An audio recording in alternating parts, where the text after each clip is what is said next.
식습관 지도를 하다가 아동학대까지 이어져서 언론에 노출되는 경우가 많죠. 아이의 식습관 지도를 잘못하면 학부모님들의 컴플레인을 한 몸에 받을 수 있는데요. 뱉는 아이, 물고 있는 아이, 돌아다니는 아이 등 다양한 문제 행동을 보이는 우리 아이들, 부모님의 컴플레인 없이 정신적인 스트레스 받지 않고 지도하는 방법 어디 없을까요? 안녕하세요. 써니 유치원의 써니쌤입니다. 오늘은 각기 다른 우리 아이들 식습관 지도를 어떻게 해야 하는지 이야기를 나눠보도록 할게요. 아는 만큼 쉬워지는 유아교사의 삶, 구독과 좋아요는 무료이고 선생님들의 선택입니다.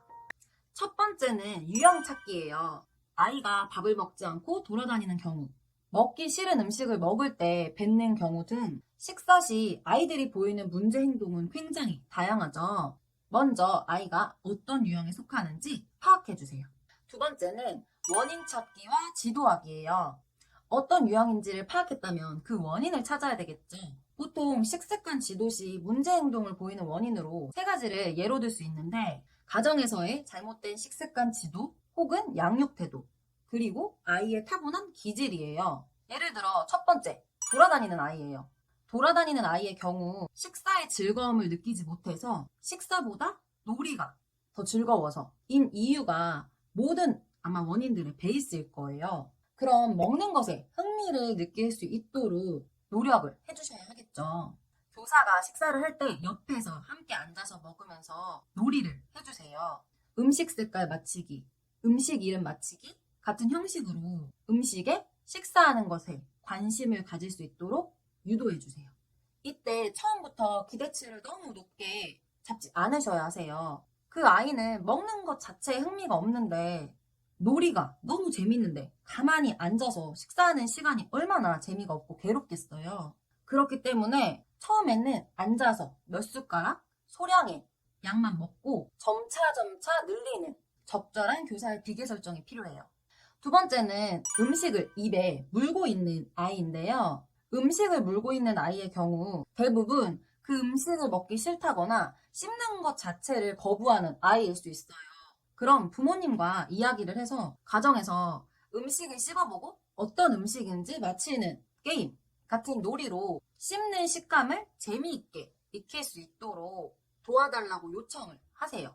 그리고 원에서는 신체 구조를 알 수 있는 동화 혹은 나와 가족 생활 주제를 다룰 때 이야기 나누기 자료로 나의 몸에 관련된 그런 그림 자료들 있잖아요. 그런 것들을 보여주면서 음식이 섭취되면 어느 경로로 이동하는지에 대해 알아보면서 자연스럽게 음식 섭취에 대한 중요성과 이로움을 느끼게 해주는 거예요.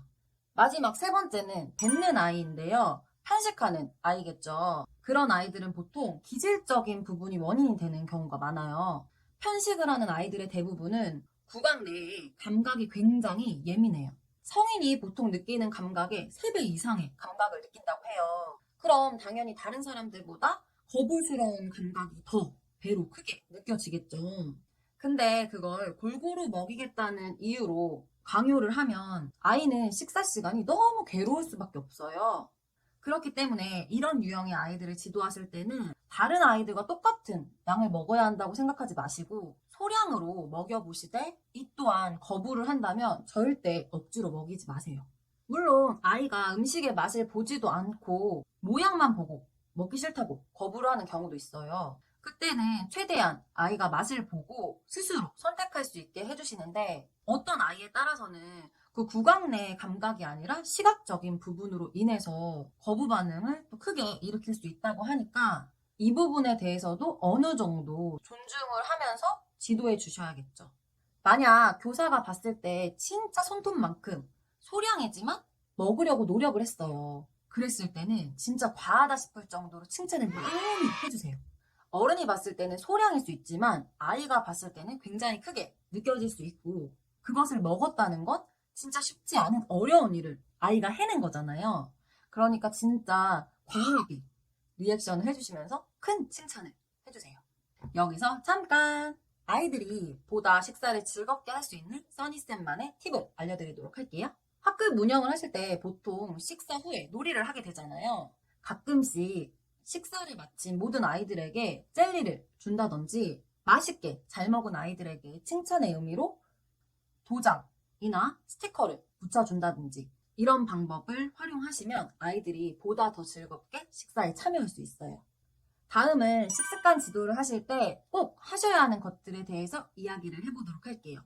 첫 번째는 이해하기예요. 아이의 기질과 원인을 생각하지 않고 교사의 일관적인 잣대로 아이들을 지도하면 자연스럽게 강요를 하게 되고 아이는 또 계속 거부를 하고 그 과정에서 교사도 아이도 스트레스를 받을 수밖에 없어요.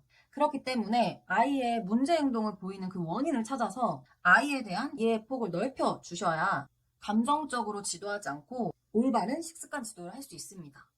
두 번째는 가정과 연계하기예요. 아무리 교사가 원해서 열심히 노력한다 해도 가정과 연계되지 않으면 아이의 식습관은 쉽게 고쳐지지 않아요. 그렇기 때문에 현재 가정에서 식습관 지도를 어떻게 하고 있는지 물어보시고 최대한 부모님이 원하는 방향대로 식습관 지도를 하되 잘못된 부분이 있다면 조심스럽게 개선 방향에 대해 이야기를 해주세요. 예를 들어 집에서 밥을 먹을 때 아이는 계속 돌아다니면서 놀이를 하고 부모님이 떠서 먹여준대요. 그랬을 때 어머님 그러시면 안 되죠 라고 이야기를 하시면 당연히 부모님의 마음이 상할 수 있겠죠. 그렇게 이야기하기보다는 맞아요. 아침에 어머니 바쁘신데 출근도 하셔야 하고 아이가 밥을 먹지 않으면 영양 때문이더라도 어쩔 수 없이 먹이게 되더라고요. 근데 그 습관이 지속되면 아이는 스스로 밥을 먹을 수 없게 되고 어머님이 계속 그때마다 먹여주셔야 할 텐데 그럼 더 힘들 수 있잖아요. 원에서와 동일하게 놀이 시간과 식사 시간을 분리해서 가정에서도 지도해 주시면 어떨까요? 하면서 가르친다는 느낌이 들기보다는 의견을 제시하는 느낌으로 이야기를 해주시면서 부모님과 협의점을 찾으세요. 교사가 의견을 이렇게 제시할 때는 내 개인적인, 주관적인 생각만 이야기하는 것이 아니라 부모님의 질문에 대답할 수 있는 전문적인 지식도 동반이 되어야 부모님이 나의 이야기를 더 신뢰한다는 점 꼭 기억해 주세요. 세 번째는 내려놓기예요. 어른들도 싫어하는 음식을 억지로 먹기 싫어하면서 아이에게 억지로 먹인다는 건 일종의 학대가 될 수 있다고 생각해요. 예를 들어 해외여행을 갔는데 음식이 나랑 정말 맞지 않아요. 근데 그걸 누군가가 억지로 계속 먹인다고 생각을 해보세요. 너무 괴롭지 않을까요? 우리 반 아이가 반찬 하나를 안 먹는다고 해서 하늘이 무너지는 일이 생기는 거 아니잖아요.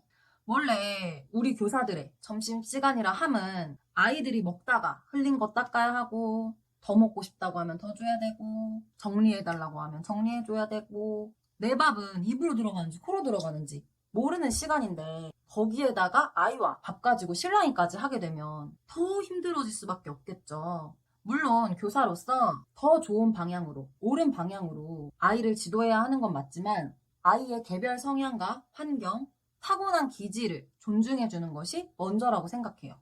식습관 지도에 대해서 무조건 골고루 먹어야 한다는 교사의 일관적이고 단호한 기준을 세우기보다는 어느 정도 기준치를 내려놓은 상황에서 아이들의 성향과 기질을 파악하신 후 접근하시길 바랄게요. 그럼 분명히 아이들도 선생님도 점심시간이 즐거워질 거고 식습관 지도를 잘못해서 부모님의 컴플레인이 들어오는 경우도 없을 거예요. 오늘도 써니쌤 영상이 유익하셨다면 좋아요, 구독 버튼, 알림 설정까지 해주시는 센스 잊지 마시고요.